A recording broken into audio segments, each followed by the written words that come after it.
Hi there, I'm Mark from Valor XL. Thank you so much for joining me. I'm really excited to welcome you to a brand new series on Valor XL called Small Business Success Strategies. And in this very first installment, I'd like to talk to you about file management. Now, I know what you're thinking. That sounds really dry and very obvious. But the truth is, sometimes in our small businesses, nonprofits, or churches, file management is an afterthought. We take it for granted, and as a result, things wind up slipping through the cracks.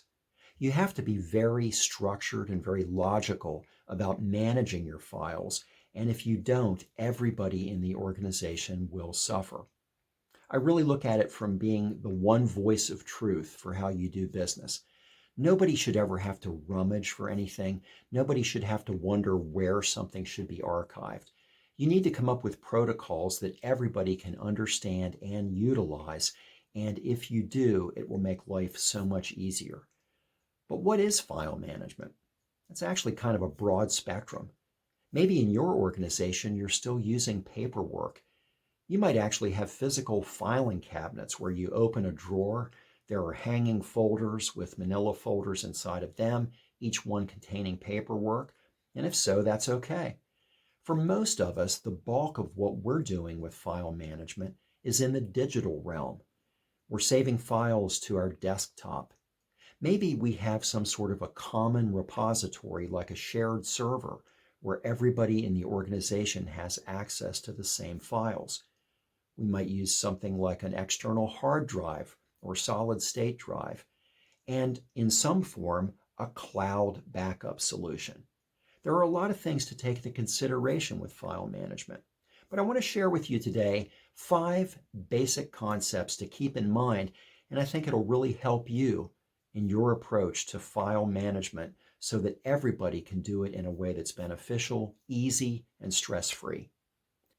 Number 1, assign 1 or 2 staff to oversee files. Now, the reason why I say that is if you don't assign somebody to be in that oversight position, everybody will do their own thing.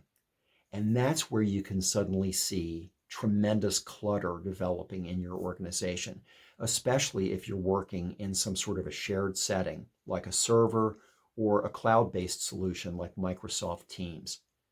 You can have a scenario where everybody makes their own judgment call. Well, I think it's logical for me to save this document here. And in doing so, for that one particular staff member, case closed. But for everybody else, you've just initiated a wild goose chase.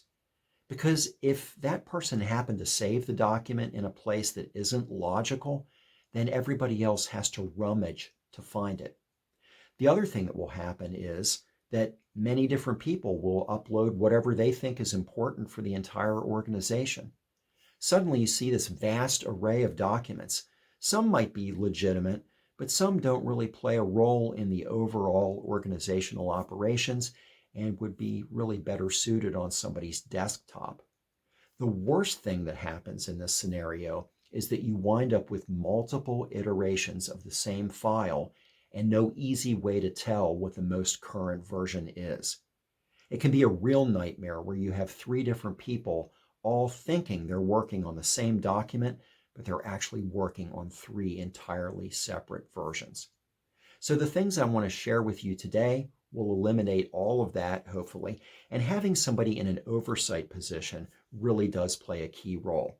I'm not talking about looking over people's shoulders while they're doing their job, but somebody who really knows what they're looking at needs to go in periodically and take a look at how things are being archived. And if somebody isn't doing it in the correct way, or if things that shouldn't be saved there are being saved, it's better to make changes as you go. It can be nightmarish to suddenly look one day and realize that you have no idea where the critical documents that you use to do business are even located. Number 2, always back up files in cloud storage. Now, cloud storage really works 2 different ways. You can have a cloud-based operating solution like Microsoft 365 or Teams, where you're actually working on documents in the cloud. They're never being downloaded to your desktop. Now, that's great from a collaborative standpoint because multiple people can simultaneously be accessing the same document.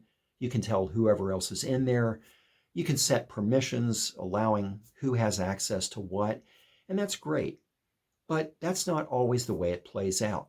Maybe you don't use one of those products, and maybe you're doing everything in a shared repository like a server or a hard drive, again, a physical medium. Now, if that's the case, that's fine, but I still strongly urge you to utilize cloud backup. Because if something happens to those physical storage solutions, it could be catastrophic for the organization. If you suddenly wind up in a scenario where your entire organization has to operate remotely, if things are backed up to the cloud, then everybody has immediate access from any location. And there are many cloud-based backup solutions that will run automatically. You don't even have to manually upload things to the cloud. It will simply run in the background as you save files, ensuring that you always have the most recent backup archived. Number 3, develop an uncluttered file hierarchy. Now, this ties back to what we said a minute ago. If you just save things wherever you think makes sense, it might make sense to you, it won't make sense to anybody else, and it will be nightmarish when somebody needs to find something. The other thing that you don't want to do in some sort of a common setting like a shared server or Microsoft Teams, for example, is have a separate folder or team for every single item in your organization. If you have hundreds of things to plow through, then again, you're in a wild goose chase. It's better to have overarching categories.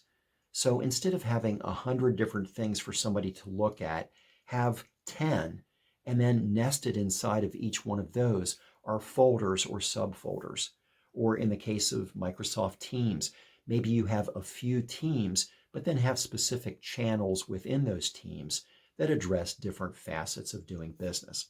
Take this approach and it really will keep things uncluttered. You need to work, first of all, at that 40,000-foot view and then get down into the weeds as you're actually looking at whatever it is you need to access. Number 4, periodically archive outdated documents. Now, even if this is something that you only do at the end of the year or the fiscal year, that's fine. But I really recommend whoever those people are that you've designated to provide oversight for your file management, they should be keeping an eye on this at least on a monthly basis.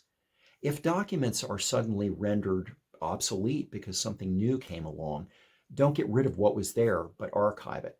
I'm always accused of being a pack rat because when it comes to data, I never throw anything away. I've learned the hard way in the past that if you delete something, 6 months later, somebody will want to go back and look at it. It's always good to be able to go back and review an earlier iteration of something, maybe even from 5 years previously, because you never know how your business will develop, and sometimes you need to revisit things that you did a long time ago. So don't keep everything out where it clutters things up. Archive it in a logical and structured way, and that way you're only keeping the most fresh and up-to-date versions in whatever area everybody is working from. Number 5, and this is the most important one, clearly define protocols for document storage. We've touched on a lot of this already. Again, if you have poor file management, everybody in the organization pays the price, especially people new to the organization. New hires, interns, volunteers, they don't want to have to rummage for things while they're trying to learn to do their job. So make it easy for them and make sure that you really do keep control of how things are being archived. Now, we talked a little bit about the idea of working in some sort of a cloud-based solution where you're collaboratively doing something with a document. If that doesn't apply to you, you may be in a scenario where you have things like Excel spreadsheets that reside in some common access area, such as a shared server.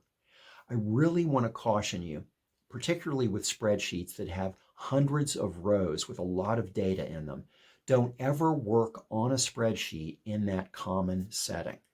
Always download it first to your desktop, saving it with the file name embedding the current date and your initials.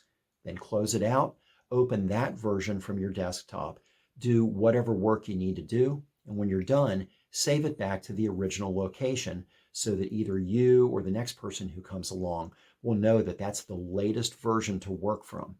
It can be really devastating if you have somebody working in a spreadsheet that there's only one version of on your server and they make a mistake, they accidentally delete rows of data, they mess up pivot tables or formulas.